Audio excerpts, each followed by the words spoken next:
Lucas 23, 39 a 43. Um dos malfeitores crucificados blasfemava contra ele, dizendo: Não és tu o Cristo? Salva-te a ti mesmo e a nós também. Respondendo-lhe, porém, o outro repreendeu, dizendo: Nem ao menos temes a Deus, estando sob igual sentença? Nós, na verdade, com justiça, porque recebemos o castigo que os nossos atos merecem, mas este nenhum mal fez. E acrescentou: Jesus, lembra-te de mim quando vieres no teu reino. Jesus lhe respondeu: Em verdade vos digo que hoje estarás comigo no paraíso. Vamos orar. Pai, abençoa-nos nesta hora. Supra, Deus, toda a minha necessidade. Ajuda-me para que eu possa entregar o recado que o Senhor me confiou. Que teu nome seja glorificado. Oração que eu faço em nome de Jesus. Amém. Por favor, tome assento.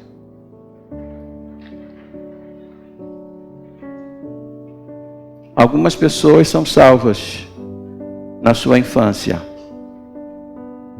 Eu sou um exemplo disso. Com 8 anos de idade, alguém me tomou pelas mãos e me apresentou o Evangelho. Aos 12 anos de idade, eu desci as águas batismais. Outras pessoas são salvas na adolescência. Outras são salvas na juventude. E algumas são salvas na fase outonal da vida. Mas é fato também que algumas pessoas são salvas na última hora da vida. Naquilo que é chamado na Bíblia de a hora undécima. Jesus conta uma parábola na qual um senhor saiu para recrutar trabalhadores. Alguns ele chamou na primeira hora, outros na hora segunda, e assim por diante, até que, por fim, ele chamou alguns trabalhadores na última hora do dia e recompensou a todos eles de forma igual. Jesus conta essa história para mostrar que algumas pessoas são salvas assim, em diferentes fases da vida. Alguns são salvos, como diz o texto, na última hora da vida. Este homem que está aqui foi alcançado no momento derradeiro da sua vida. A Bíblia diz que Jesus foi crucificado entre 2 malfeitores, um à direita e o outro à esquerda, cumprindo a palavra profética de Isaías. Foi contado com os transgressores. Ele foi colocado junto dos transgressores. Na verdade, Jesus morreu exatamente do modo como ele havia vivido, entre os pecadores.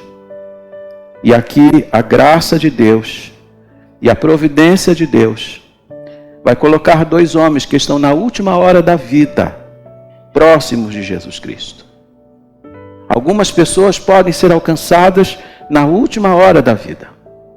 Mas lembra vocês, não é prudente deixar para a última hora. A Bíblia diz: se hoje ouvirdes a voz do Senhor, não endureça o seu coração. A Bíblia diz para você não postergar. A Bíblia diz para você não procrastinar, porque você não sabe como será a sua última hora. Mas aqui está Jesus entre 2 pecadores. Ele está na cruz do meio.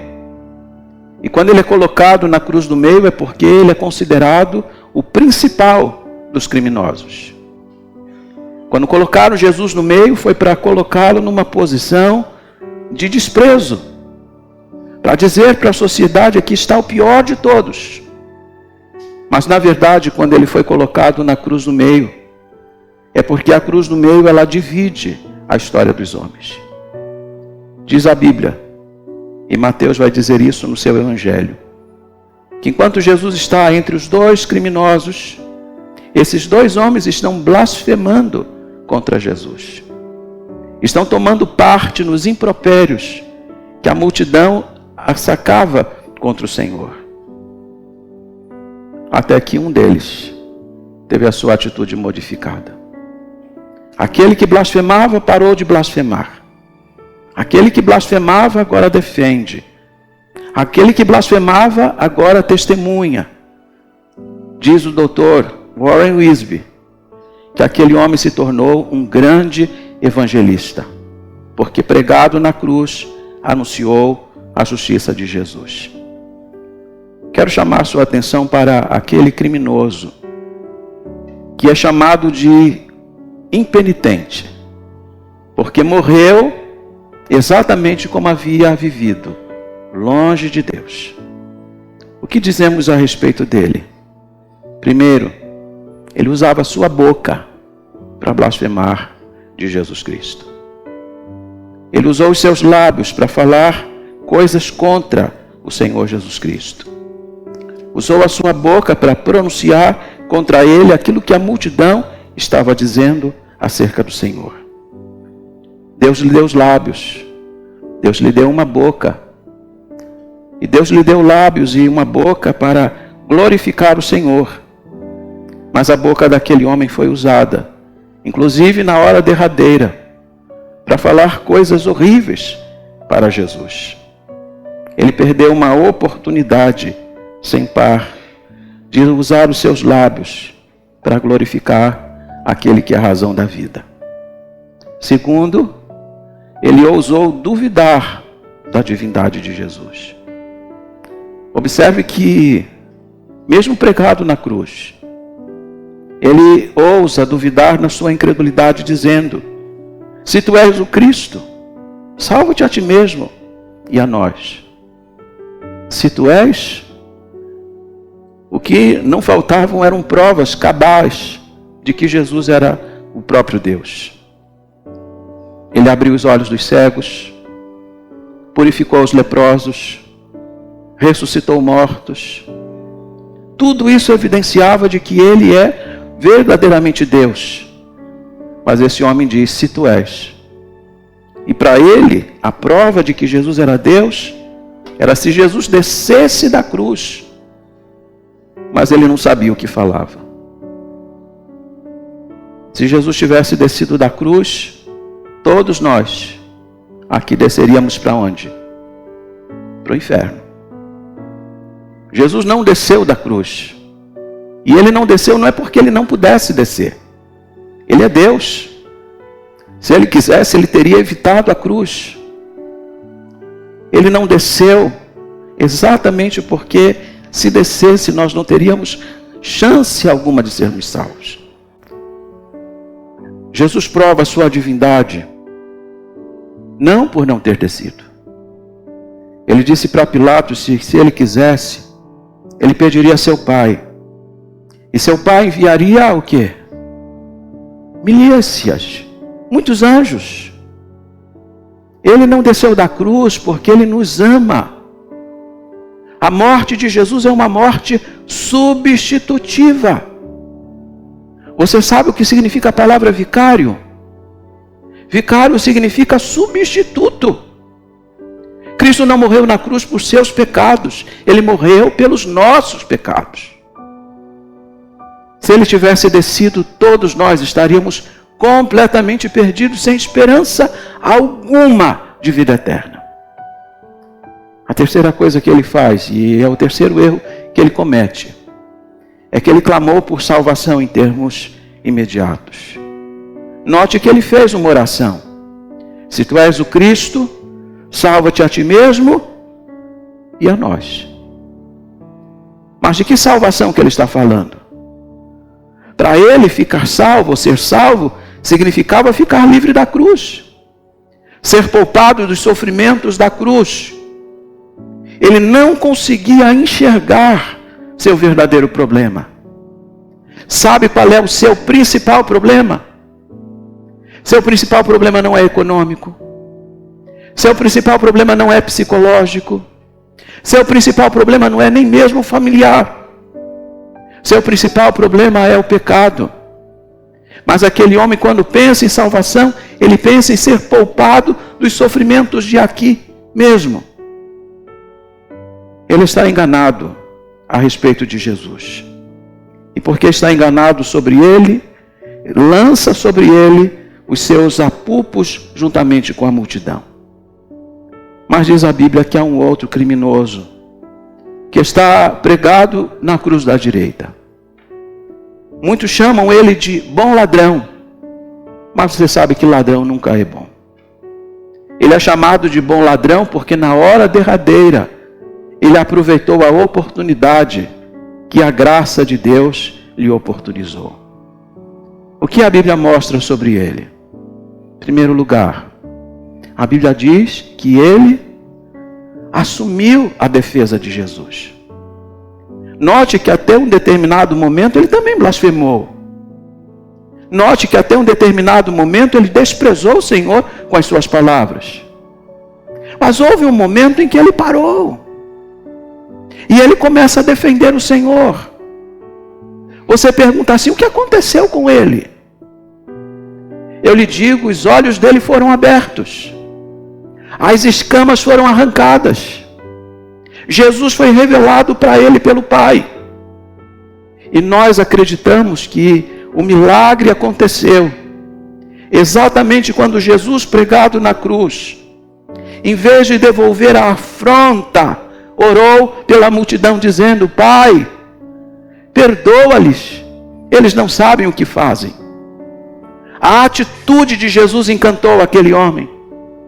O amor de Jesus, a compaixão de Jesus alcançou a sua alma naquela hora.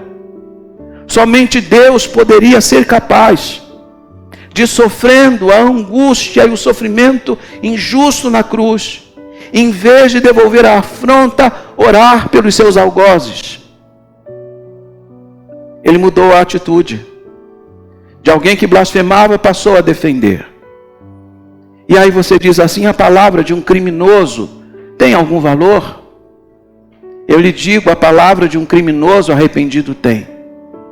E é maravilhoso porque a voz que se levantou no Calvário para defender a justiça de Jesus não foi a de um apóstolo, não foi de um seguidor, não foi de um líder religioso, mas de um homem que acabara de se arrepender. E é maravilhoso pensar que ele ousa quando defende a justiça de Jesus, porque ele diz para o seu companheiro: este nenhum mal fez. Ele está testificando que Jesus era um homem justo. O que é maravilhoso na postura dele é porque ele está indo contra a opinião popular. A multidão está gritando ofensas contra Jesus e ele ousa ir contra a multidão.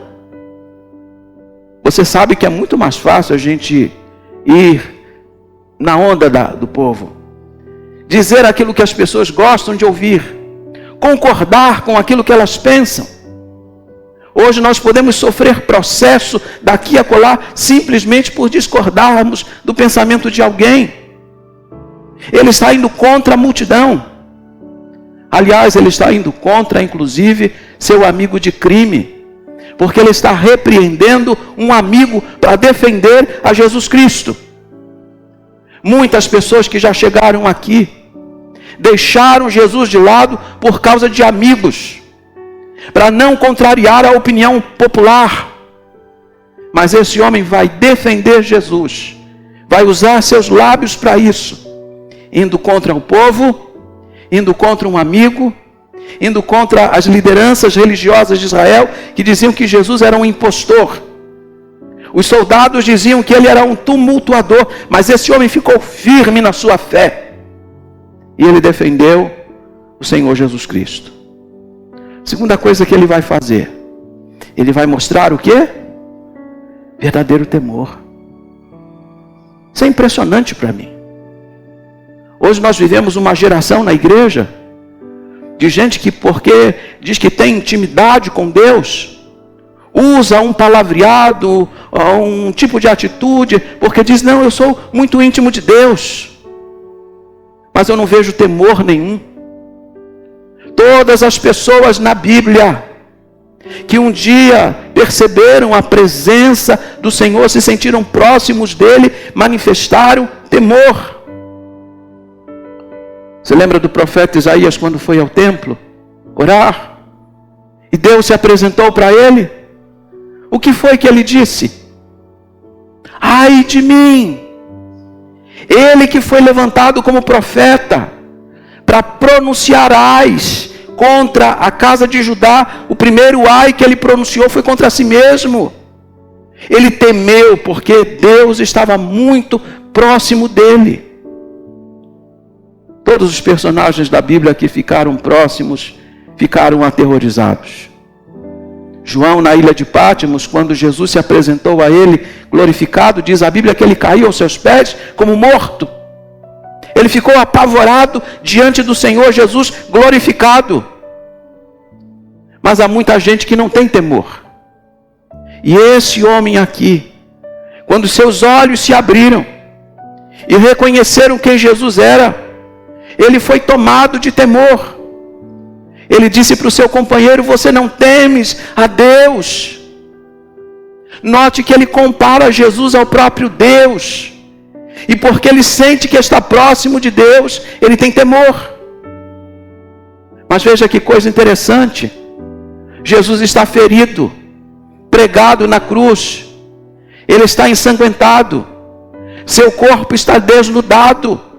Ele está humilhado aos olhos do mundo. Mas a sua percepção espiritual foi tão grande que ele reconheceu que aquele que estava pregado na cruz do centro era o próprio Deus e teve temor a seu respeito. Observe que ele não apenas temeu, ele repreendeu seu companheiro por não temer a Deus. Terceira coisa que o texto mostra é que ele vai reconhecer que era o quê? Merecedor do castigo. Ninguém aqui pode ser salvo. Ouça, ninguém aqui pode ser salvo, a menos que reconheça que merece o castigo. Porque tem pessoas que vão entrar aqui dizendo assim: mas eu não sou tão ruim assim. Tem pessoas piores do que eu. Eu não mato, eu não roubo, eu não falo mal do próximo. Eu sou uma pessoa honesta. Você se acha uma pessoa muito boa. E provavelmente, comparado a outras pessoas, você até é. Mas o fato é, a Bíblia diz que você é um pecador. Romanos 3:23, a Bíblia diz: todos pecaram. Todos são quantos? Todos. Inclui você e a mim. Todos nós somos carentes da graça de Deus, mas nem todos reconhecem. Mas esse homem pregado na cruz vai dizer assim: nós somos merecedores desse castigo. Nós merecemos esta pena.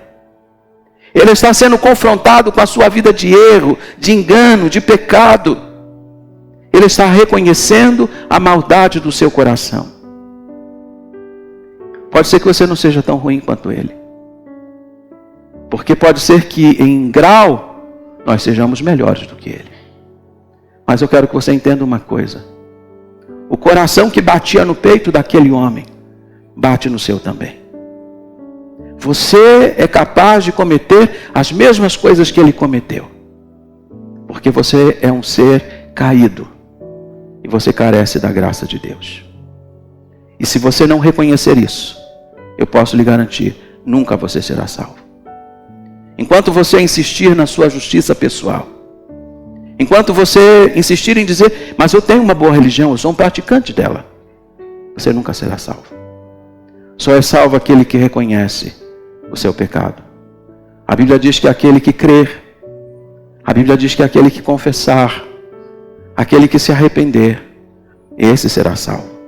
E você não será salvo, a menos que reconheça o seu pecado.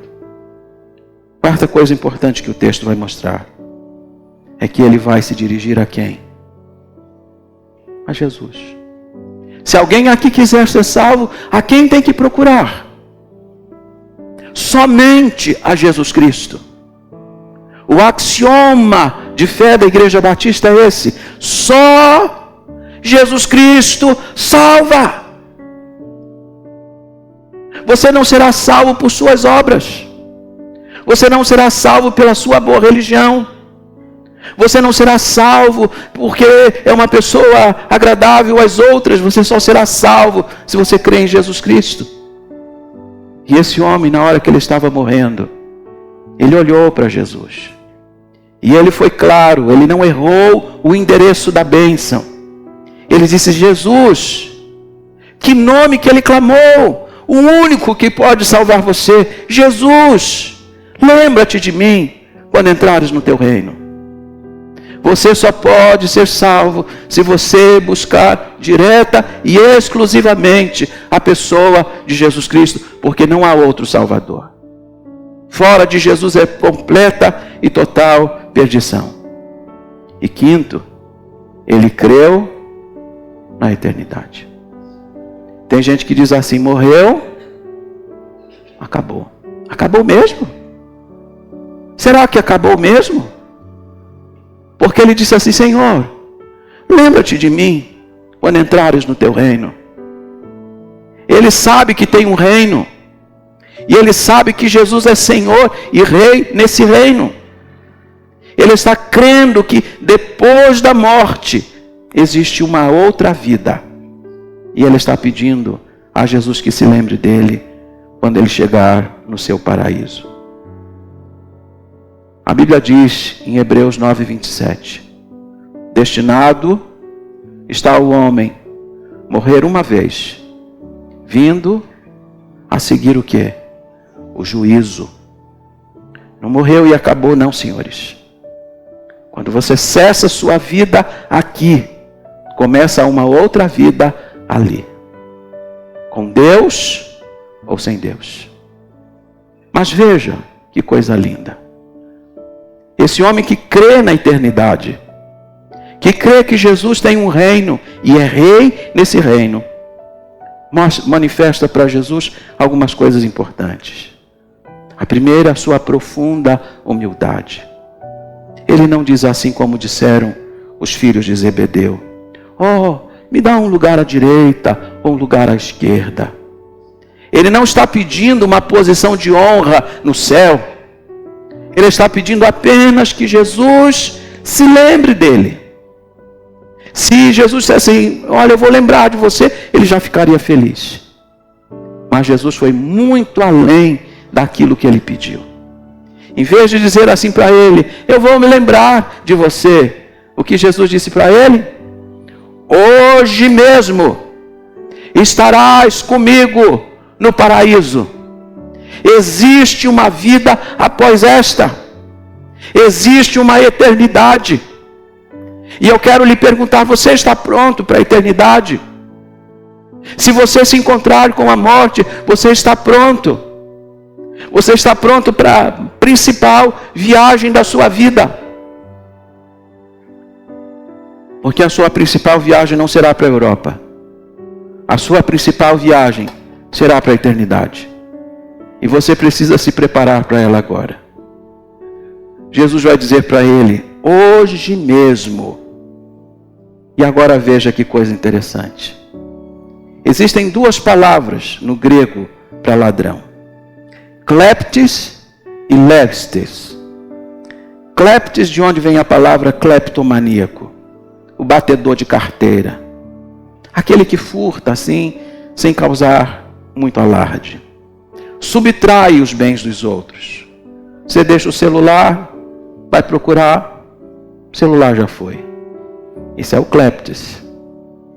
E existe a palavra lestes, que era o ladrão, que era capaz das maiores atrocidades, que cometia o chamado latrocínio. Roubava e matava para roubar. Acontece que quando a Bíblia fala desses homens, a Bíblia não usa kleptes, a Bíblia usa a palavra lestes. Eram os piores que existiam, eram os mais indignos que existiam. Agostinho de Hipona diz que este homem era um latro mirabilis, era um ladrão miserável.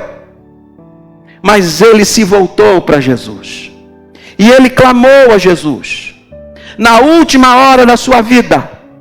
Na última virada do ponteiro. Pediu apenas para Jesus lembrar dele.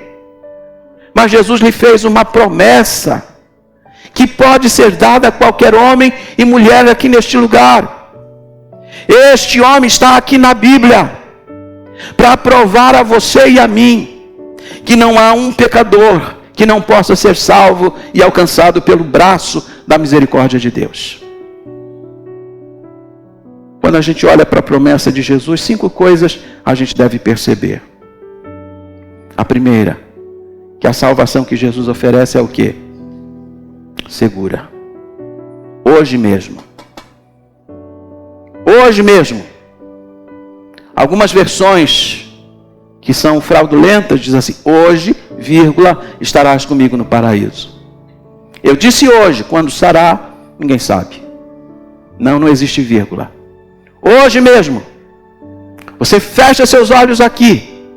E quando você os abrir, você já estará na glória. E agora veja, que bênção. De manhã, ele é considerado um tumor na sociedade. É um inimigo da sociedade. À noite ele está na glória. Acompanhado dos anjos. De manhã ele tem pregos nas mãos. De noite ele tem coroa na cabeça. De manhã ele é um criminoso. Quanto mais. À noite na glória ele é um dos santos. Essa salvação é segura. Jesus disse: hoje mesmo. Segundo, essa salvação é o quê? Imediata. Você não tem que esperar. Você não vai passar por purgatório.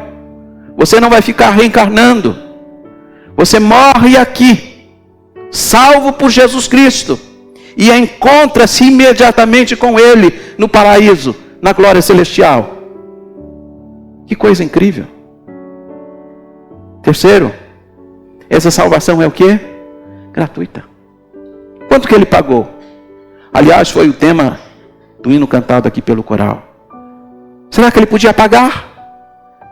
Será que ele tinha tempo para descer da cruz, fazer boas obras, frequentar uma igreja, ser batizado? Nada disso. Ele recebeu uma salvação que não lhe custou nada, mas custou tudo para Jesus. Jesus deu a vida por ele, assim como ele deu a vida por nós. Salvação não é barata, não. Salvação é muito cara. Mas é cara para Jesus. Para você não custa nada. Terceiro, aliás, quarto, é uma salvação o quê? Gloriosa. Porque Jesus disse assim: hoje mesmo estarás com quem? Com Abraão? Com Moisés? Não, você vai estar comigo. Se Jesus tivesse dito: hoje mesmo estarás com Abraão, seria uma grande honra. Hoje mesmo estarás com Moisés, o sumo pastor de Israel, seria uma grande honra. Hoje mesmo estarás com Davi, o suave pastor e cantor de Israel, seria uma honra. Mas a honra maior é estar com Jesus Cristo. Hoje mesmo estarás comigo. Você vai andar comigo. Você vai passear comigo. Você vai desfrutar da minha companhia, não só hoje, mas de hoje em diante, por toda a eternidade. Isso é glória. É glória demais. E quinto, essa salvação é o quê? Imerecida. Agostinho disse que essa é a maior demonstração da graça. Spurgeon disse a respeito desse homem que se o autor de Hebreus fosse escrever o capítulo 11 do seu livro, que retrata os heróis da fé, teria que ter incluído este homem, arrependido na última hora da vida, porque ele ousou colocar em Jesus toda a sua fé, apesar da sua vida errada. Ele andou ao arrepio da lei, cometeu crimes atrozes, mas ousou olhar para Jesus. E Jesus lhe ofereceu, por sua graça, salvação que ele não merecia. Ninguém aqui merece. Se alguém aqui merece ser salvo? Não, nós não merecemos.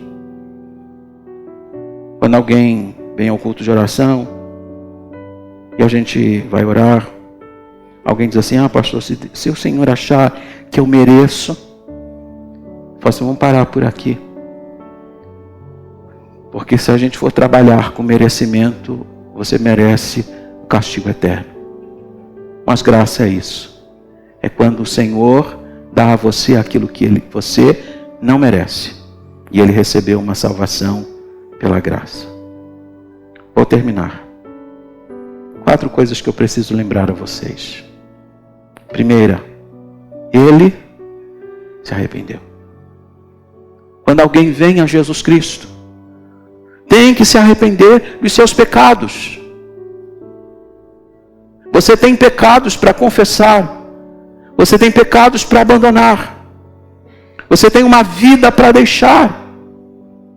Essa mensagem da igreja evangélica hoje: venha para Jesus do jeito que você está e fique do jeito que você está, não é a mensagem da Bíblia. A Bíblia proclama que você precisa crer e se arrepender, e ele creu e se arrependeu. Segundo, ele creu em Jesus Cristo. Ele colocou toda a sua fé em Jesus Cristo. Olhou diretamente para ele e clamou exclusivamente a ele, porque só Jesus pode salvar você. Talvez você seja devoto de alguém. Talvez você deposite a sua fé em algum santo. Mas essa fé é inútil, eu posso lhe garantir. Porque a Bíblia diz em Atos 4:12: e em nenhum outro há salvação. Porque debaixo do céu não há outro nome pelo qual possamos ser salvos. Só Jesus Cristo salva. Creia em Jesus, porque só Ele pode salvar você. Terceiro lugar, ele confiou na graça. Ele sabia quem ele era. Ele sabia o que ele tinha feito. Mas ele confiou na graça. E sabe por que eu estou lhe dizendo isso? Porque, como eu lhe disse, eu já acompanhei pessoas na última hora da vida. E elas disseram assim para mim: pastor, eu não posso. Mas eu estou dizendo, você crê em Jesus, receba Jesus, mas eu não posso. Pastor, o senhor não sabe o que eu fiz. Eu acompanhei um senhor com mais de 90 anos de idade, que morreu perdido, porque dizia para mim: eu não posso, é tarde demais. Eu cometi muitos pecados. Ele não confiou na graça, mas esse homem confiou. Mesmo não merecendo, confiou na graça e recebeu uma salvação imerecida. E quarto, e tão importante quanto tudo que eu falei, é que ele não postergou. Aquela não era apenas a última hora, era a hora decisiva.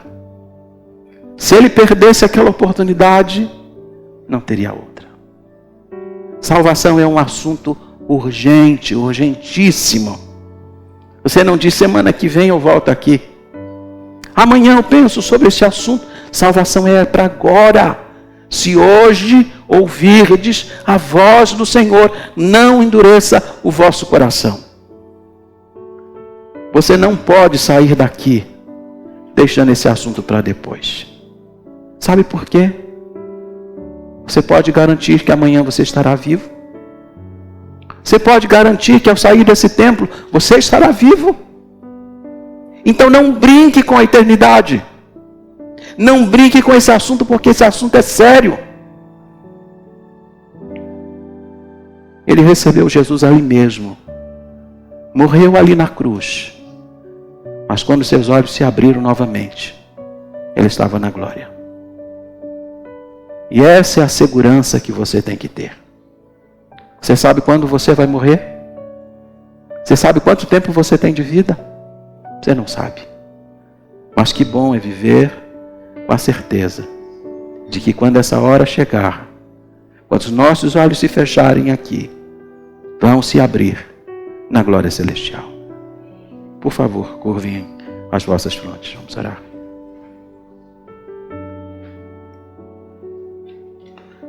Aqui está você, como estava esse homem, precisando tomar uma decisão. Que você é pecador, Jesus já sabe. Que você já fez muitas coisas que não agradam o coração de Deus, Jesus já sabe. Mas aquele que chama você agora, pode perdoar seus pecados, pode transformar a sua vida e pode lhe dar a certeza da salvação. Há alguém aqui hoje neste lugar dizendo assim: pastor, eu não sou crente, mas eu quero entregar o meu coração a Jesus. Eu sou um pecador, mas eu estou arrependido dos meus pecados e quero confessar os meus pecados e pedir a Jesus agora que Ele me receba, que Ele me perdoe. Há alguém aqui? Levanta bem alta a sua mão e abaixa. Se você está dizendo: pastor, eu quero receber Jesus como meu Salvador. Lá atrás, Deus abençoe, pode abaixar a sua mão. Há uma segunda pessoa aqui dizendo: pastor, eu quero entregar o meu coração hoje à noite. Eu quero confessar os meus pecados e receber de Jesus o seu perdão. Levanta bem alta a sua mão e abaixe. Onde você estiver. Deus abençoe lá na galeria. Pode abaixar. Há uma terceira pessoa aqui dizendo: pastor, eu quero hoje à noite sair daqui com essa certeza de que este homem teve, de que foi perdoado, de que foi salvo. Eu quero voltar para minha casa salvo hoje à noite. Levanta bem alto a sua mão e abaixa, eu vou orar por você.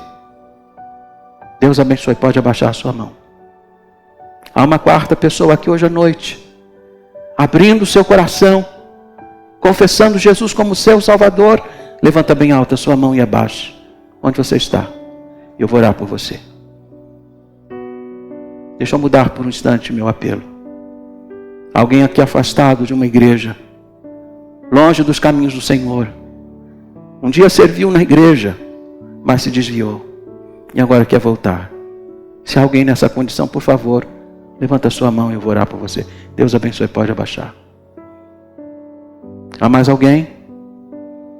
Eu quero orar por você. Você está afastado do Evangelho. Você quer voltar à comunhão da igreja? Levanta bem alta a sua mão agora. Eu vou orar por você. A igreja em pé, por favor. Você pode levantar as suas mãos. Vamos orar pela Edmara, pela Carla. Bendito Deus e eterno Pai, nós te louvamos por essas vidas preciosas. Vidas pelas quais Jesus entregou a sua vida no Calvário. Tu conheces a vida delas. Sabes os caminhos pelos quais elas já caminharam. Mas a graça do Senhor é maior do que o nosso pecado. E eu peço que elas sejam perdoadas, transformadas, pelo Evangelho que muda a vida. Que elas possam andar em novidade de vida. Que seus nomes sejam escritos no livro da vida do Cordeiro. E que naquele grande e glorioso dia da vinda de Jesus, possamos todos nos encontrar juntamente com elas. Confirma a decisão desta hora. Ajuda aqueles que também levantaram uma das mãos, mas tiveram receio de vir. Que o Senhor que trabalhou no coração delas, possa trabalhar no deles também. Receba toda a glória nesta hora, pois nós a tributamos ao Senhor. Em nome de Jesus. Amém e amém.